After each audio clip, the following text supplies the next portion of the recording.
요한일서 4장 7절에서 11절까지 말씀 보겠습니다. 다 같이 읽어보겠습니다. 사랑하는 자들아, 우리가 서로 사랑하자. 사랑은 하나님께 속한 것이니 사랑하는 자마다 하나님으로부터 나서 하나님을 알고 사랑하지 아니하는 자는 하나님을 알지 못하나니 이는 하나님은 사랑이심이라. 하나님의 사랑이 우리에게 이렇게 나타난 바 되었으니 하나님이 자기의 독생자를 세상에 보내심은 그로 말미암아 우리를 살리려 하심이라. 사랑은 여기 있으니 우리가 하나님을 사랑한 것이 아니요 하나님이 우리를 사랑하사 우리 죄를 위하여 화목제물로 그 아들을 보내셨습니다.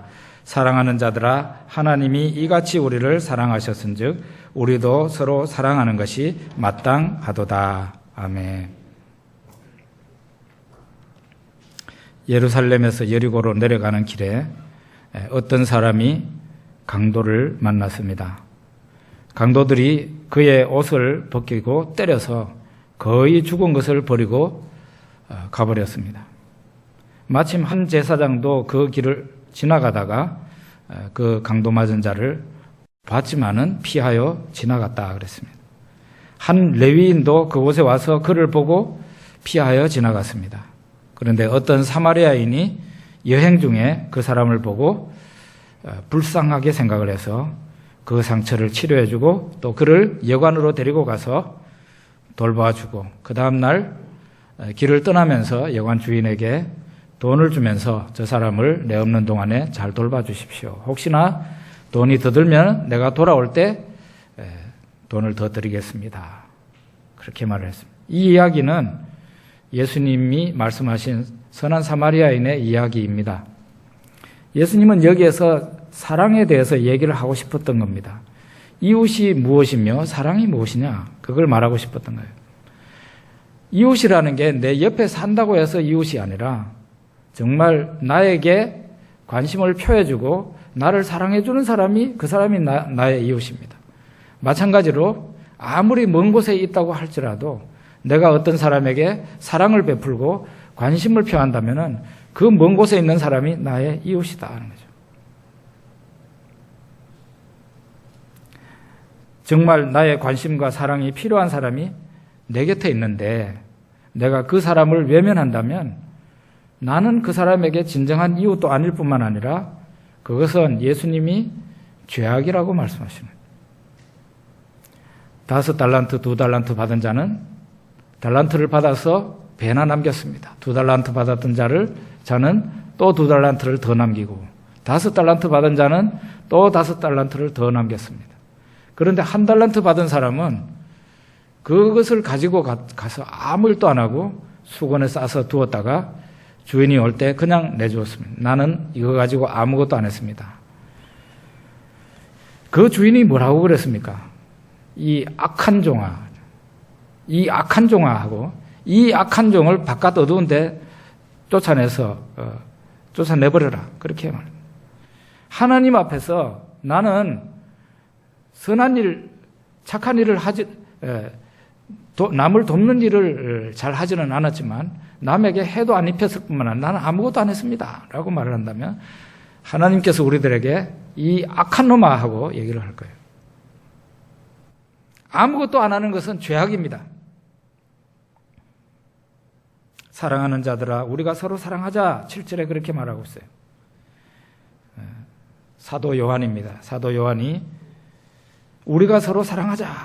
사랑하는 자들아, 우리가 서로 사랑하자. 이런 말을 하고 있어요. 이 사도 요한은 원래 이런 사람이 아니에요. 예수님과 함께 있을 때에는 이런 얘기를 할 만한 사람이 아니었습니다. 본래는 이런 사람이 아니었어요. 한 번은 예수님과 제자들이 예루살렘으로 올라가고 있는데 사마리아 한 성에 들어가서 한 마을에 들어가서 잠시 쉬었다가 가야 될 형편이었습니다. 그런데 그 동네 사람들이 예수님이 예루살렘에 올라간다고 받아들이지 않는 거예요. 그때 이 글을 쓴 요한이 화가 잔뜩 나서 이렇게 말했습니다. 주님, 저희가 하늘에서 불을 내리게 해서 저 사람들을 불살라 버릴까요? 화가 잔뜩 나가지고 예수님께 이렇게 말했어요. 그러니까 예수님께서 그들을 꾸짖고 다른 동네로 가셨다 그랬어요. 남을 정죄하기를 잘하고 화 잘 내는 요한이 변했습니다. 어떻게 변했다고요? 사랑하는 자들아, 우리가 서로 사랑하자. 이런 사람으로 변한 거예요. 그러면 어떻게 이 요한이 이렇게 변할 수 있었을까요? 7절을 우리가 마지막 읽어보면은 그 답을 알 수 있어요. 사랑하는 자들아, 우리가 서로 사랑하자. 사랑은 하나님께 속한 것이니, 사랑은 하나님께 속한 것이니, 사랑하는 자마다 하나님으로부터 나서 하나님을 알고 라고 얘기하고 있어요. 어떻게 해서 이렇게 변화가 됐는지 아시겠죠? 하나님 때문입니다. 하나님이 어떤 분이십니까? 하나님은 사랑이시다. 하나님은 사랑이세요. 그 하나님과 연결이 되고 하나님에게서 은혜를 받으니 사람이 안 변할 수가 있나요? 사람 변화되지 않는 사람은 하나님께 은혜를 못 받은 사람이에요. 또 은혜를 받았다 할지라도 아주 찔끔찔끔 적게 받은 사람이죠. 하나님께 은혜를 받은 사람은 반드시 하나님의 성품을 받게 돼 있어요. 하나님의 성품이 그 사람에게 옮겨옵니다.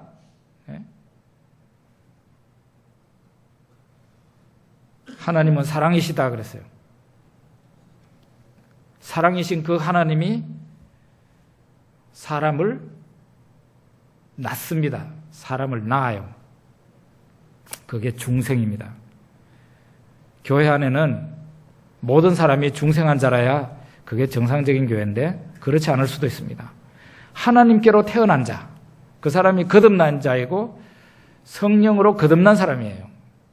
이런 사람은 하나님이 사랑이신 것처럼 그 사람도 하나님의 사랑이 옮겨왔어요. 하나님이 그 사람을 낳았으니까요. 그래서 모든 중생한 사람의 마음속에는 하나님의 씨앗이 있고 하나님의 사랑을 그도 할 수 있는 거예요.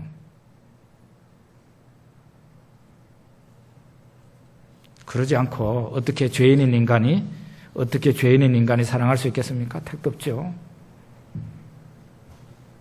그러면은 하나님의 사랑은 어떤 사랑인가? 오늘 우리가 읽었던 본문에 나오는데 9절에 보면 나와요. 하나님의 사랑이 우리에게 이렇게 나타난 바 되었으니 하나님이 자기의 독생자를 세상에 보내심은 그로 말미암아 우리를 살리려 하심이라. 하나님의 사랑은 어떤 사랑인가? 여기 9절에 보면 나와 있어요. 그리고 10절에도 보면 나와 있어요. 10절에 보면은 사랑은 여기 있으니 우리가 하나님을 사랑한 것이 아니요 하나님이 우리를 사랑하사 우리 죄를 속하기 위하여 화목제물로 그 아들을 보내셨습니다. 하나님의 사랑은 어떤 사랑입니까? 먼저 사랑이에요. 먼저 사랑. 상대방이 나를 사랑하지 않는데 내가 먼저 그 상대방을 사랑하는 사랑이에요. 하나님께서는 먼저 우리에게 사랑을 주셨어요. 부부간에 결혼식하고 살면서 제일 치열한 자존심 싸움을 하잖아요. 저 인간은 나를 별로 사랑하지 않는 것 같은데 내가 저 인간을 많이 사랑하는 것 같다 그러면 평생 이렇게 살아야 되나 그런 생각하죠.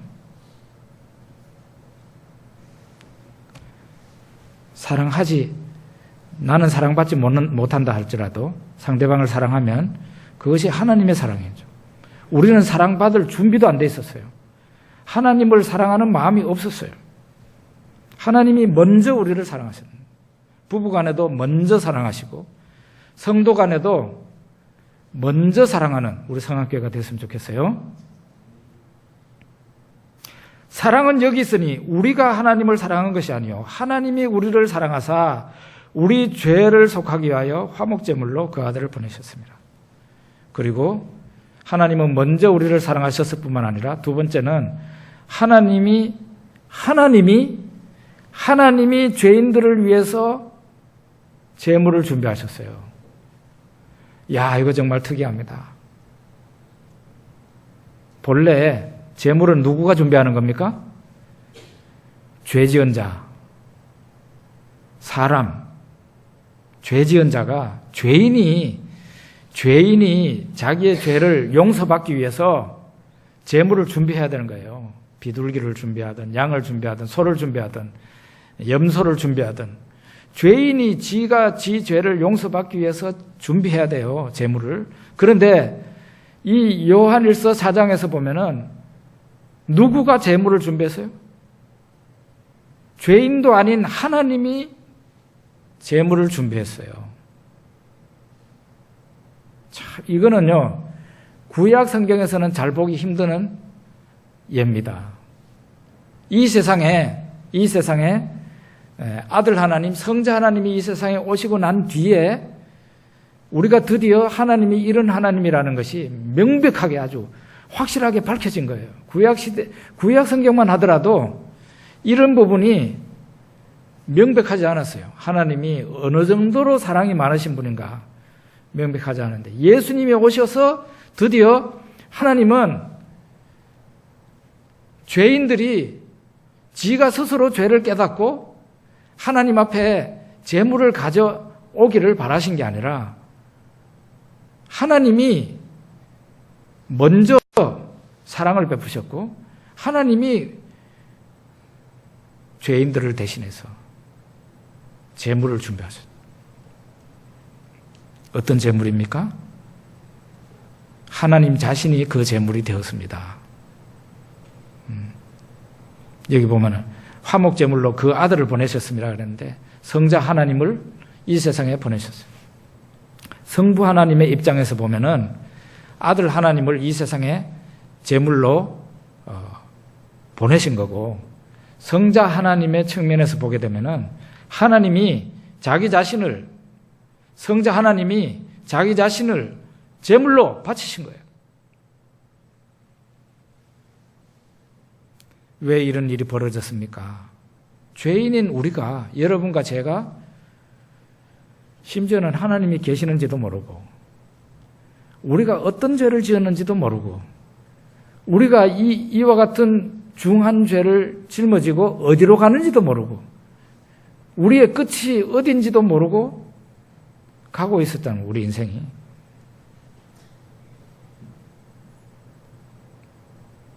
정말 불쌍한 상태죠. 여기에는 하나님이 그 죄인들을 위해서 어떤 대책을 내놓지 않으면은 죄인들이 무슨 수로 하나님을 알겠으며 죄를 스스로 깨닫겠으며 죄에서 돌이키겠습니까? 하나님이 답을 내놓을 수밖에 없는 상황인 거예요. 그래서 하나님이 먼저 사랑하셨고 하나님이 죄인도 아닌 하나님이 죄인들을 위해서 죄인이 하나님을 위해서 제물을 내놔야 되는데 죄인도 아닌 하나님이 죄인들을 위해서 제물을 내놓고 그것도 하나님 자신을 제물로 내놨단 말이에요. 이런 하나님의 사랑이에요. 하나님의 자기 헌신입니다. 저는 십자가 사건을 그렇게 받아들입니다. 하나님이 나에게 온 몸과 온 마음과 온 영혼과 온 육신을 다 바쳐서 나를 사랑하고 나에게 그분 자신을 제물로 바친 사건이 바로 십자가다. 그렇게 이해했어요, 저는. 그리고 그 전까지만 해도 하나님이 저를 계속 목사가 되라고 부르셨는데 제가 거절했죠. 그러다가 그걸 깨닫는 순간에 눈물을 엄청 흘리고 하나님이 나에게 하나님 자신을 바쳤는데 내가 내 자신을 하나님 앞에 드리지 못한다면 나는 이건 인간도 아니고 짐승도 아니다. 그런 생각이 들어서 저는 그때 이후로 하나님께 제 자신을 드리기로 했습니다. 제일 싫어하는 게 목회였지만 제일 싫어하는 거지만 하나님이 원하신다면 하려고 그렇게 한 것이죠.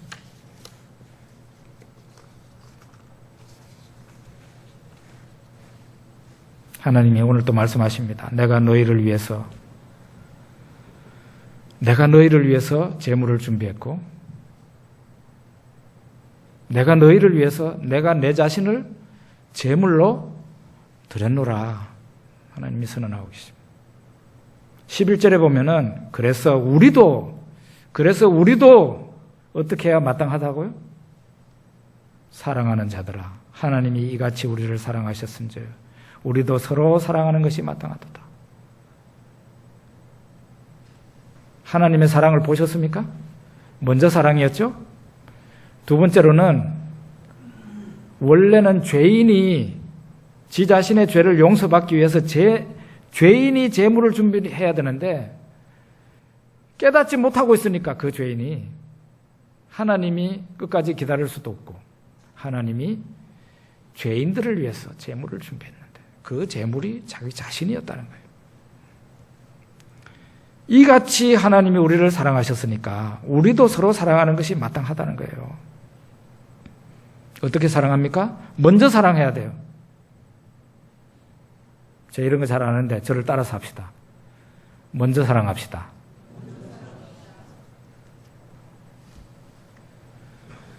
상대방은 아직 준비가 안 돼 있어요. 나하고 겨룹니다. 지가 잘났다고 그럽니다. 그럼에도 불구하고 아무런 준비가 안 된, 어찌 보면은 내 사랑을 받을 자격도 없는 사람이라 할지라도 내가 먼저 사랑해야 된다. 또 하나는요, 사랑은 희생을 동반해야 됩니다. 따라서 합시다. 사랑은 희생을 동반합니다. 희생이 없는 사랑은 말밖에 없는 사랑이죠. 희생이 있어야 돼요. 내가 죽어야 됩니다. 그래야 사랑이 나타나는 거죠. 이 레미제라블이라는 것은 프랑스어로 프랑스인데요. 레미제라블. 여러분 아시죠? 이 뜻이 불쌍한 사람들이라는 뜻이에요. 불쌍한 자들, 불쌍한 사람들 그런 뜻이에요. 세상에 레미제라블이 엄청 많다는 거예요. 어쩌면은 이 세상을 살고 있는 극소수의 사람들 이외에는 다 레미제라블이에요. 크고 작은 상처로 아파하는 사람들이 이 사회에 엄청 많습니다. 인생의 고달픔으로 탄식하는 사람들이 많습니다. 질병으로 힘들어하는 사람들이 많습니다. 장애인으로 힘들게 세상을 살아가는 사람들 모두 레미제라블이죠. 교회가 상가교회라 하더라도 아주 작은 교회라 하더라도 그 교회가 따뜻한 교회라면은 레미제라블이 교회로 몰려온다는 거예요. 예?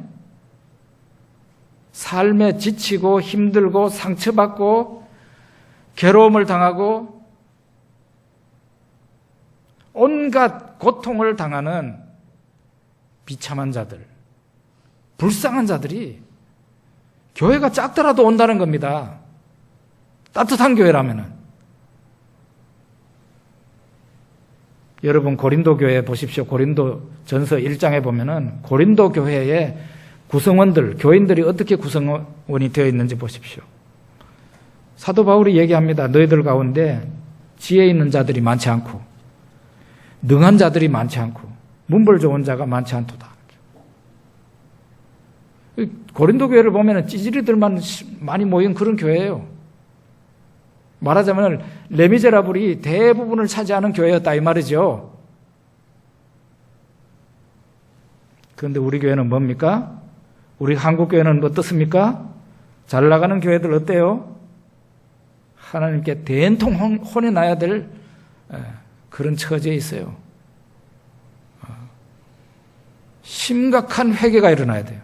우리 교회부터.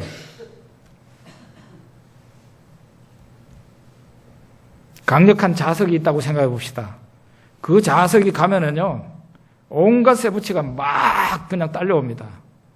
거기에는 녹슨 쇠도 막 끌려옵니다. 녹슨 쇠.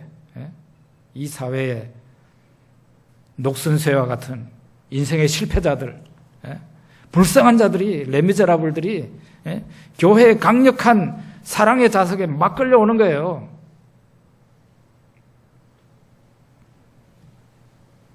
여러분 이런 말 들어보셨습니까? 만약 우리에게 누군가가 한 번도 도와달라는 사람이 없었다면 이거 문제가 있다는 겁니다. 누군가는 내한테 와서 도와주세요. 그렇게 얘기를 해야 된다는 거예요. 왜 내한테 아무도 와서 도와달라는 말을 안 하는가? 그거는 이유가 두 가지. 첫째로는 가능성이 두 가지예요. 첫째로는 내가 스크루지 같은 수전노일 가능성이 있다는 거예요. 돈밖에 모르는 사람일 수도 있다는 거예요. 그래서 도와달라는 사람이 오면 도망가는 거죠. 절대로 안 도와줘. 그거를 아니까 그 사람에게 가서 도움을 요청 안 하는 거라는 거죠. 또 하나는 돌처럼 냉담한 관료 같은 인물, 그런 인물로 내가 보였을 가능성이 있다는 겁니다. 아주 냉담한 거죠. 아주 차가운 거죠. 그리고 그런 사람한테 가겠어요?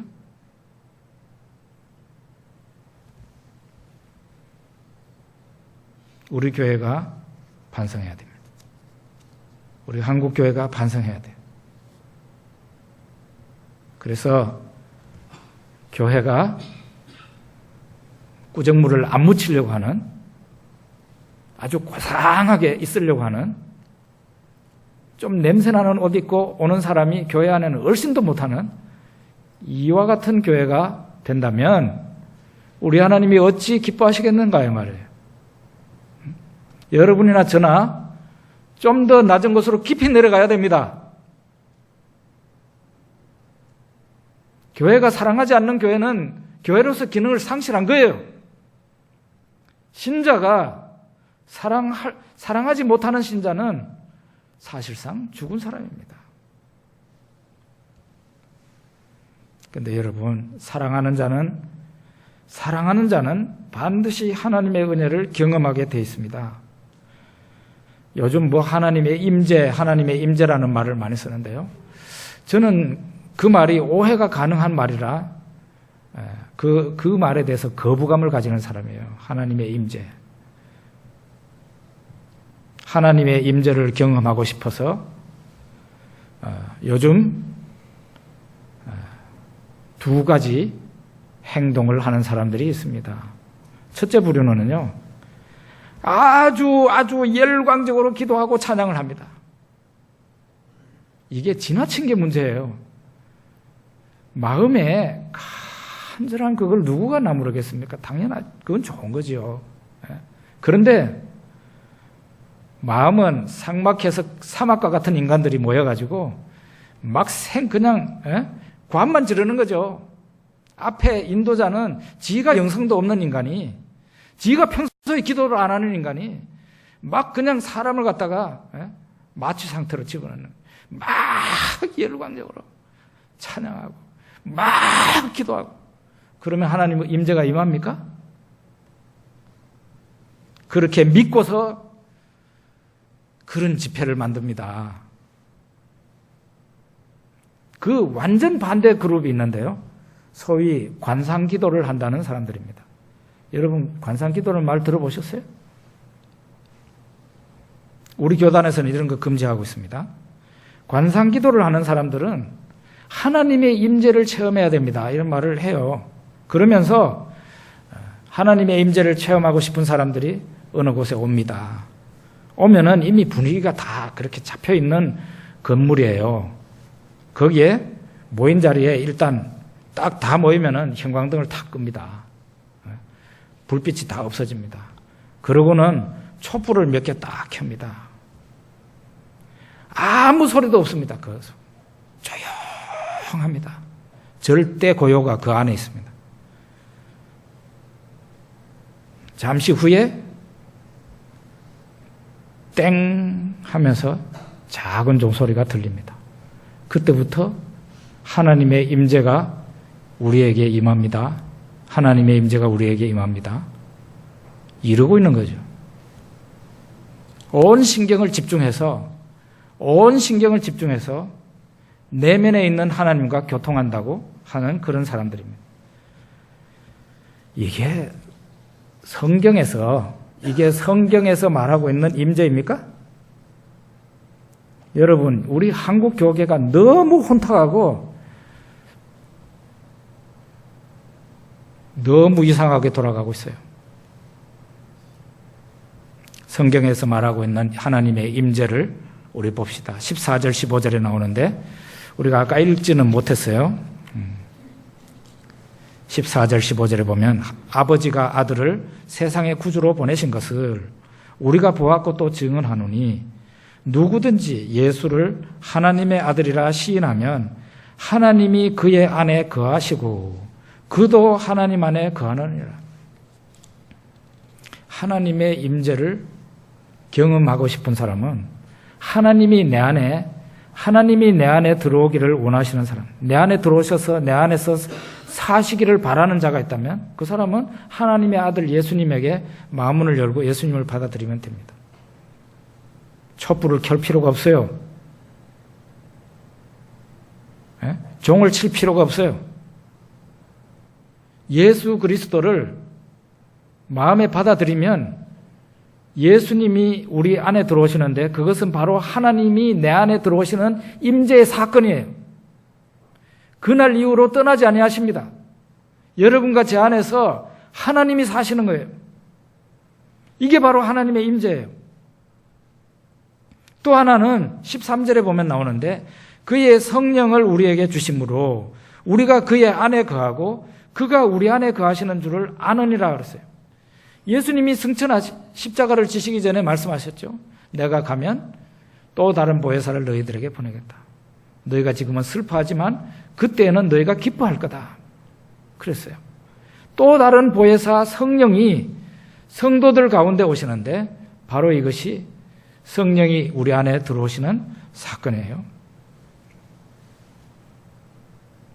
성령이 믿는 사람 안에 와서 사시는데 그게 바로 하나님의 임재가 아니고 뭡니까? 하나님이 내 안에 들어와서 사시는 거라니까요.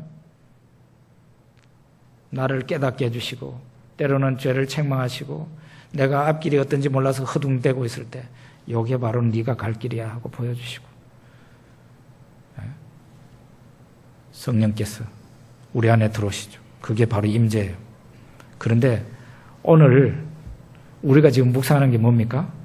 하나님처럼 사랑합시다 하는 게 우리가 지금 오늘 묵상하는 성경의 주제잖아요. 하나님의 임재는 여러분 놀랍게도 사랑하는 현장에 나타납니다. 하나님의 임재가 어디에 나타난다고요? 사랑하는 현장에 나타난다 이 말이에요. 12절을 여러분 같이 한번 읽어봅시다. 12절 어느 때나 하나님을 본 사람이 없으되 만일 우리가 서로 사랑하면 하나님이 우리 안에 거하시고 그의 사랑이 우리 안에 온전히 이루어지느니라. 이거 보십시오. 그래서 사랑하는 자는 하나님의 임재를 경험하게 돼 있어요. 우리가 사랑하는 그 현장에 하나님이 오신다 이 말이죠. 그리고 사랑하는 그곳에 하나님이 함께 계신다는 거예요. 오병이어의 기적이 일어난 곳은 빈들이었습니다. 집도 없고 가게도 없고 공장도 없고 아무것도 없는 곳이 바로 오병이어의 기적이 일어난 그 빈들이었어요. 그 빈들로 10,000명이나 넘는 사람들이 예수님 만난다고 거기까지 쫓아왔습니다. 예수님은 그 사람들을 영접하고 한 3일 동안 하나님의 말씀을 전하시고 병든 자를 치료하셨습니다.